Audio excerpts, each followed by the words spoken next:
It's in my final minutes of being alive, and to anybody that finds this, I want you to tell my parents I love them deeply, and I'm very sorry for doing this.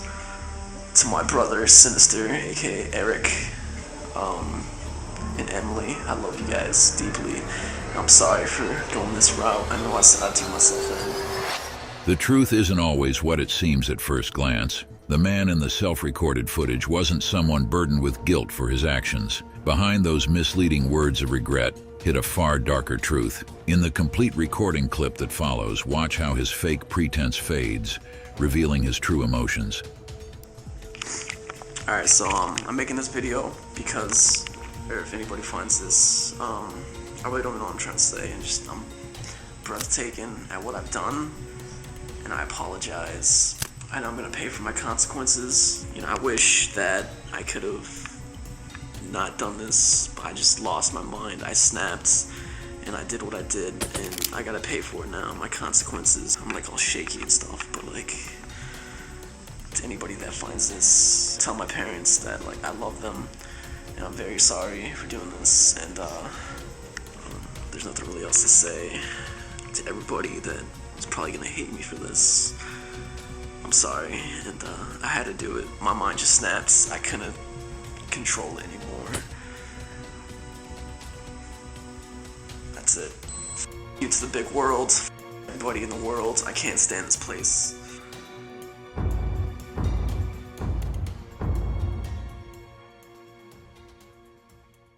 This is Richard McCroskey, and what you just saw was his chilling confession, recorded moments after he brutally ended the lives of 4 innocent people.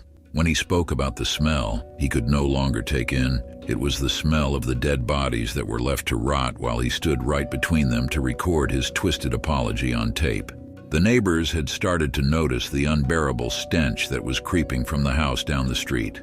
What they brushed off as the smell of a dead animal was far more horrifying in reality. Inside that house, a man, after brutally murdering the residents, had been living for days with their decomposing bodies. When Richard finally fled the crime scene, what he left behind was a blood-soaked horror that the police officers wouldn't have even imagined in their darkest nightmares. Born on December 26, 1988 in California, the 20-year-old Richard Alden Samuel McCroskey had a troubled teenage due to bullying and family issues.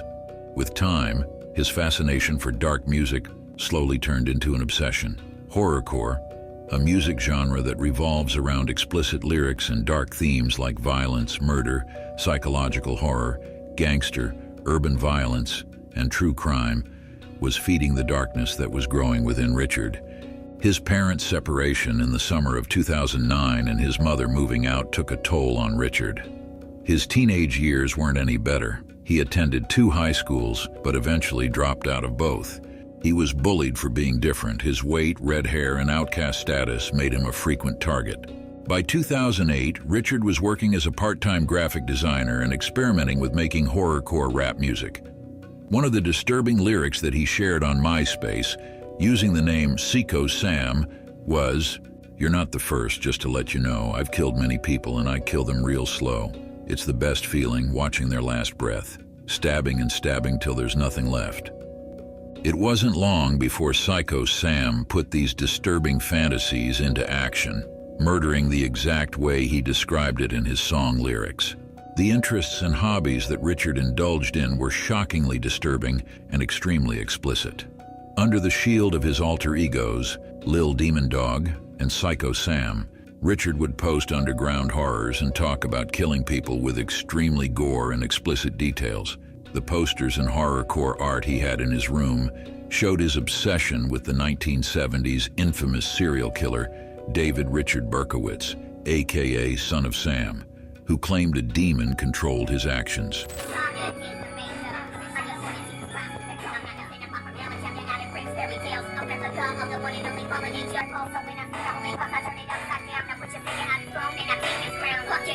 While becoming a horrorcore rapper, Richard would spend endless hours alone in his room, absorbed in violent video games while blasting heavy metal and horrorcore music in the background. His chilling lyrics voiced the sinister thoughts in his head, urging him to kill over and over and to go on a brutal murder spree. Richard would even boast about vandalizing graves in his YouTube videos.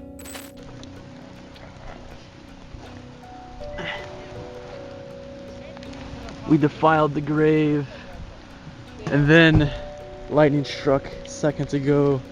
I think we're being warned. And now it's starting to rain. It's because we fucked up the grave. It's not my fault. Now it's starting to rain really hard. So peace, niggas. He would often take pictures at cemeteries and pose with axes close to his face. While enjoying his celebrity status in the horrorcore online community, which gave him a platform to validate his inner demonic voices, Richard McCroskey crossed paths with 16-year-old Emma Niederbrock, another online member who shared his disturbing taste in music. Using the name Ragdoll as her alter ego, Emma grew disturbingly close to Richard. Soon, they were exchanging video messages, feeding off each other's dark interests. Alright, so you wanted a video. And you made me videos, and he said please, so I'll make you this video, even though I'm not gonna like do anything, because my room's kind of dirty, and yeah, I don't want to show you my dirty room. But this video is for Emma, because you just told me to say your name, so I don't know. I'll make you another video once clean, I promise. The shyness in his behavior and trembling voice are all signs of Richard being nervous and conscious about Emma judging him. As promised, he cleaned his room and made another video for her. Alright, this video is for you, Emma. The ragdoll. Amazing ragdoll. And I really don't know what to do for you on video. So I guess I'll like show you my room a little bit, if that's what you want to see. First off, we got my door. Then we got my addiction for energy drinks. And then we got my small underground CD collection going on right here. And then we got my wall of awesomeness, that I call it. Lots of posters and flyers and a Hatchet Man charm and random stuff. A hatchet. Oh no, the battery's dying. What started as a harmless internet friendship quickly spiraled into something terribly horrific as their shared fantasies were soon turned into reality. Born on October 15, 1992, Emma Niederbrock lived with her parents, Mark Niederbrock and Deborah Kelly, in Farmville, Virginia. Her father was a pastor at Walker's Presbyterian Church, while her mother was a sociology and criminal justice professor at Longwood University. Homeschooled since middle school, Emma lived with her mother after her parents divorced in early 2009. Emma went through a similar rebel teen phase as Richard's. A girl who was described as a sweet, well-mannered child had changed her personality and appearance entirely. Her pink hair, gothic-style clothing, and fascination with the violent, explicit world of horrorcore hinted at a shift that would soon take a much darker turn. What her parents believed to be a passing phase, dark, heavy makeup and satanic aesthetics, was far from temporary. Emma had become deeply influenced by occult and dark themes. It was something very unsettling. By September 2009, Richard had mistaken the daily conversations as something more than just a friendship. He saw Emma as his girlfriend, even before they had met in person. She used to text him flirty messages, but no one knew how much she truly felt for him, especially considering what was about to happen. Emma's best friend, Melanie Wells, an 18-year-old from West Virginia, shared her passion for horrorcore. Both were rebellious teenagers who found peace in their unusual hobbies, photography and styling themselves in gothic looks. Melanie, who went by the online persona Mrs. Free Abortions, used to post photos of herself in cemeteries and openly listed her unsettling interests in blood, lust, alcohol, and open graves. The two girls had attended several horrorcore festivals, enjoying the thrill of the dark and satanic world. When they learned about Strictly for the Wicked, an all-day horrorcore festival scheduled for September 12, 2009, they were quick to make plans. But this time was about to be different, as Richard McCroskey would be there too. After months of online conversations, the festival was set to be the moment they would meet in person. But Emma's parents were understandably concerned about their teenage daughter meeting up with an older man she had never met face to face. Despite their reservations and the strain of their recent divorce, Mark and Deborah decided to drive Emma, her best friend Melanie Wells, and Richard to Southgate, Michigan for the festival. They had planned to spend their day out in the city while the girls and Richard attended the event. At this point, Mark and Deborah were unaware that Richard's infatuation with Emma would cross into dangerous territory. On September 6th, Richard McCroskey departed California to reach Virginia for the long-awaited meeting with his online girlfriend. Emma Niederbrock could hardly wait to meet him. On September 7th, she posted an affectionate message on his MySpace that read, "Next time you check your MySpace, you'll be at my house. I love you so, so much, baby, forever and for always." Richard was coming to live at her house in Farmville because that was the only way Emma's parents had given her permission for the music festival. It's unclear if Richard arrived on September 7th or 8th, but it was several days before the concert. The festival doors were to open at 1 p.m. on September 12th. It was an odd move by Emma's parents to let a stranger live in their house for days, whose only real connection to their daughter was through shared interests in a dark subculture. With Melanie arriving at her house on the same dates, the trio was set to go on a 10-hour-long drive to the music festival with Emma's parents. The reality of their first meeting was anything but what Emma had imagined. As Emma laid eyes on Richard, the image she had built up from his MySpace photos was shattered. In person, Richard looked much shorter and younger than his age. For Emma, his oversized black hoodie, baggy cargo pants, and greasy red hair across his forehead only added to his unappealing appearance. Her initial charm for Richard had disappeared, and both the girls soon seemed annoyed and disinterested by Richard's presence. Richard, who noticed Emma's changed behavior, believed that the festival's horrorcore vibe would remind Emma of the bond they shared online, but Richard's hopes soon came crashing down when Emma paid him little to no attention at the festival and was more interested in enjoying the concert with other people.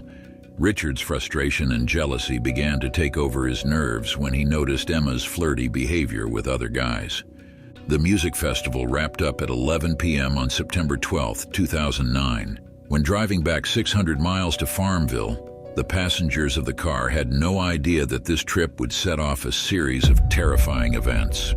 Melanie's disappearance after coming back from the concert marked the beginning of this disturbing case. She was last seen online on September 14th at 2:43 a.m.